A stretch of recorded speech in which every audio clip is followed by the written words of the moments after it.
Guys, Anger Rants here, and this is actually my second time trying to make a reissue version of the the Star Wars reviews I did a year ago, and I had to do it now because since The Force Awakens comes out in 27 days, so it's a good idea just to review these now, reissue versions now. And I'm sorry, my Tintin fan base, that is in my descriptions. I'm sorry I gotta push my Tintin movie review to next year because I got another major project coming up, and that's the Witcher 3 review. That's gonna be a huge top priority. So any chances of that coming out this month is gone out of the window long ago. And this is definitely a major project for me, because I'm a Star Wars fan, and I want to make sure I make a promotional looking videos about Star Wars. And I decided to watch all of the three of the prequels, so you're gonna see all three prequel reviews come out at the exact same time. That's how I'm hoping.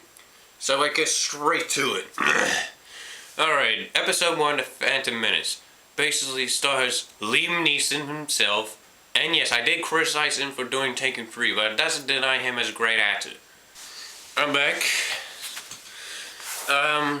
Where was I? Yes, yeah, the prequels definitely got a huge bashing over the years, and including an article that came out today about George Lucas doesn't want to direct the Star Wars films because of the fans, and how he doesn't like the way The Force Awakens is.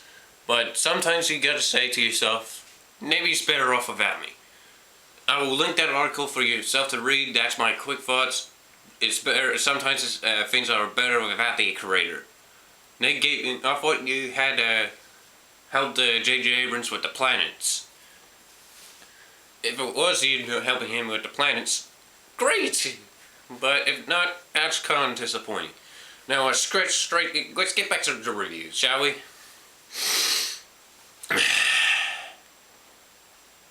Yeah, The Phantom Menace came out 2 months before I was born.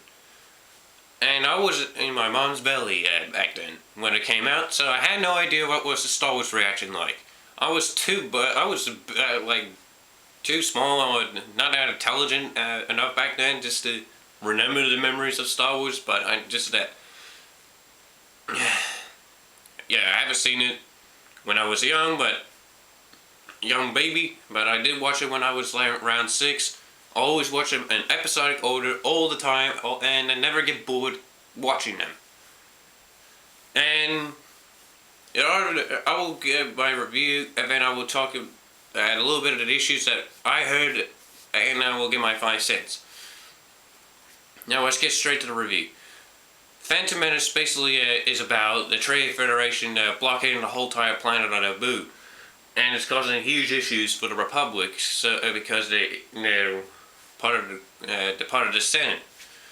And Trade Federation always seem to hide their asses over these type of things. So they send 2 Jedi Knights named Obi-Wan Kenobi and Qui-Gon Jinn, aka Liam the Badass Neeson.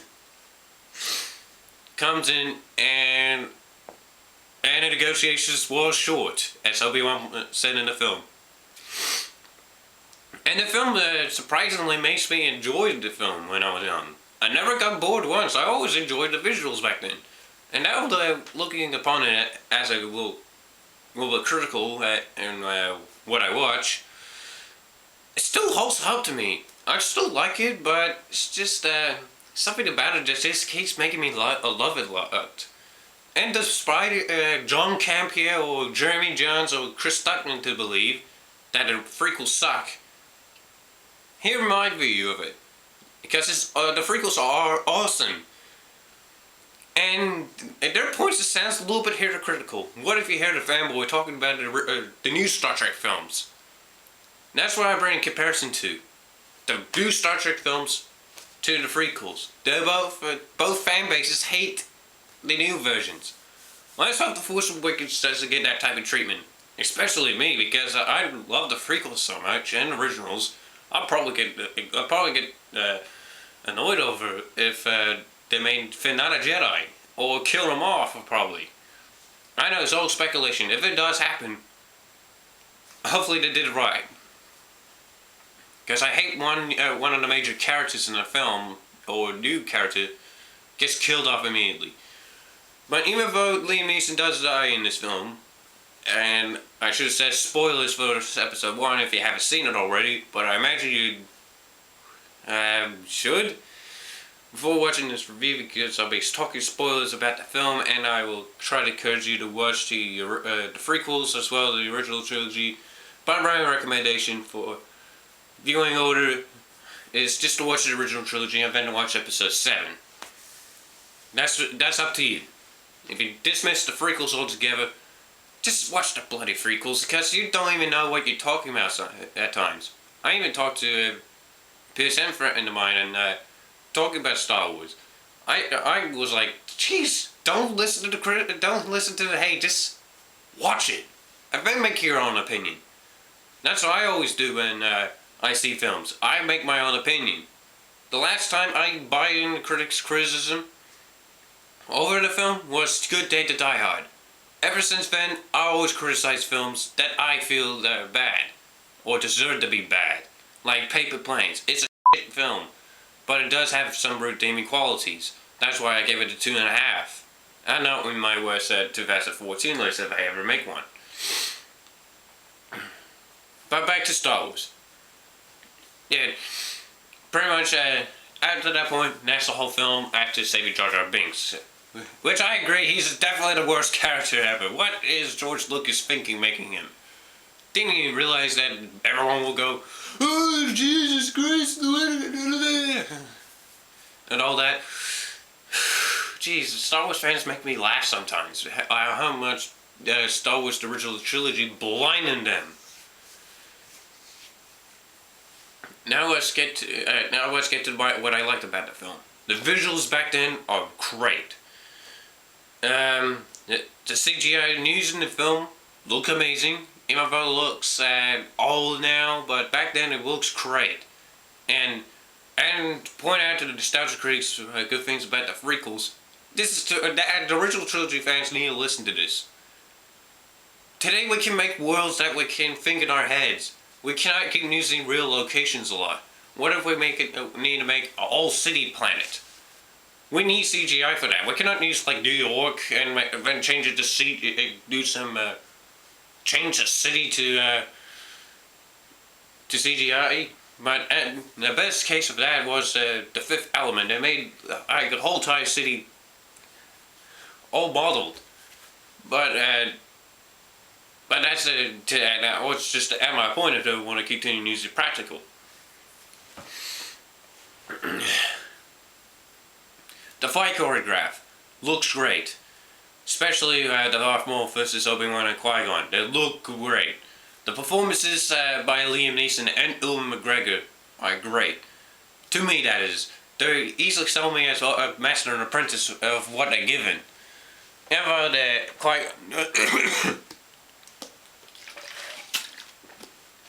sorry about that.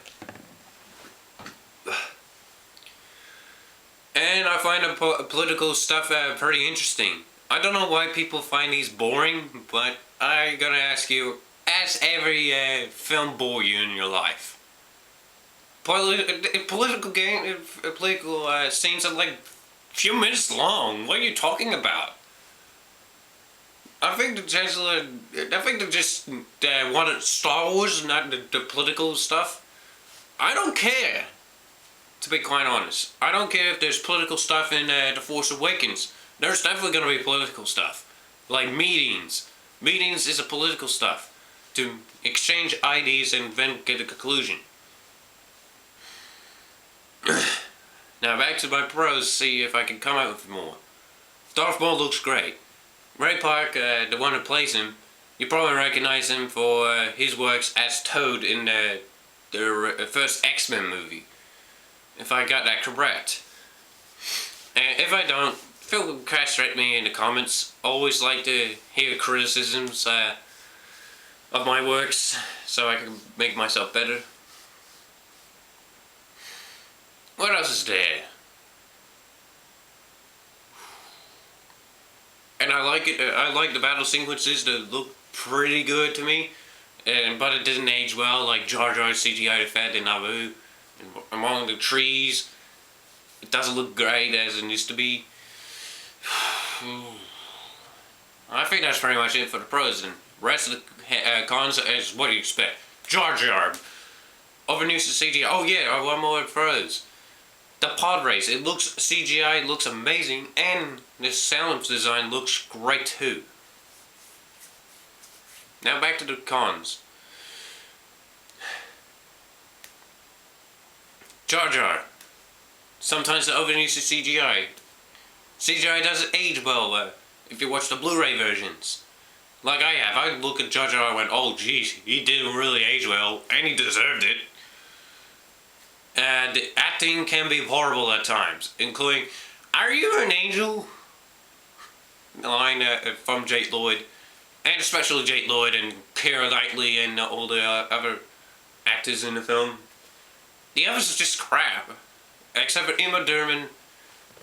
He does well in the film, I think. Ewan McGregor and Liam Neeson. They're good characters in the film, and great actors in the film. I mean. Just a rephrase. Anything else I had to criticize for it for? I think that's pretty much it. And to rebuff, just to give my 2 cents on anything, you already heard me talk about the political stuff. So I don't know what people bore about it. There's plenty of films talking about that has politician type scenes. I've seen in the film. I've seen plenty of those stuff. And my question is to you: has anything bore you? Is it a no-no if you do some stuff that has to do with the politicians? We need to know who runs the Republic, people. This is Star Wars, and we're at the capital of all the Star Wars films, but not really, but you know what I mean, of the universe. And by the way, I would love to see it in Episode 8. I'd love to see it. To see what it looks like now with the New Republic and all that. Because that's the first thing they had to do after killing the Emperor, right?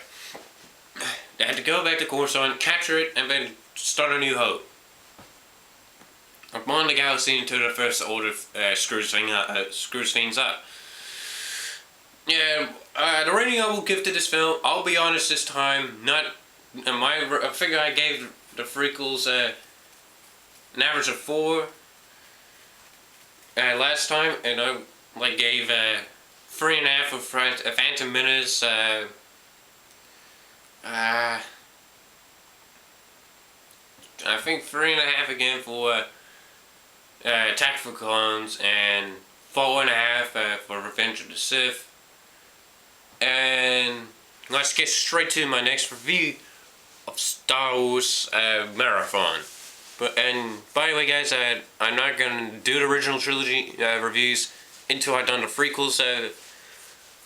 You know, the same order I did it.